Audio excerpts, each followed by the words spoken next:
Star জলসার অন্যতম জনপ্রিয় ধারাবাহিক অনুরাগের ছোঁয়া। এই ধারাবাহিকের গল্পে নতুন নতুন চমক আনতে নতুন চরিত্রের আগমন ঘটে।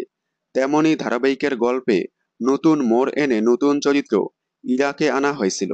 সূর্যর জীবনে ইরার আগমনে ক্ষেপে গিয়েছিল দর্শকেরা।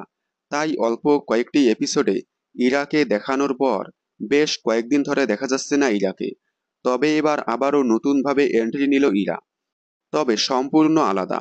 পাল্টে গেছে ইরার চরিত্র থেকে মুখ। প্রথমে ইরাকে ভালো দেখালেও এবার এন্ট্রি নিয়েছে নেগেটিভ হয়ে। এছাড়াও পাল্টে গেল ইরার চরিত্রে থাকা অভিনেত্রী ঋতু পাইন। ঋতু পাইনের পরিবর্তে দেখা যাবে অভিনেত্রী প্রিয়ান্তিকা কর্মকারকে, যাকে এর আগে বেশ কয়েকটি জনপ্রিয় ধারাবাহিকে দেখা গিয়েছিল। কালার্স বাংলার রুদ্রাণী, স্টার জলসার দেবী চৌধুরানী, ধ্রুবতারা ধারাবাহিকে দেখা গিয়েছিল।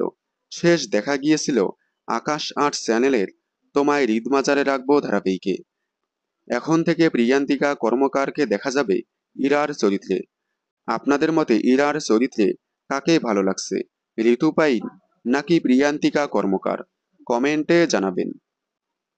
বিনোদন জগতের সকল আপডেট সবার আগে পেতে চ্যানেলটি সাবস্ক্রাইব করে পাশে থাকা বেল আইকনে ক্লিক করে রাখুন। ধন্যবাদ।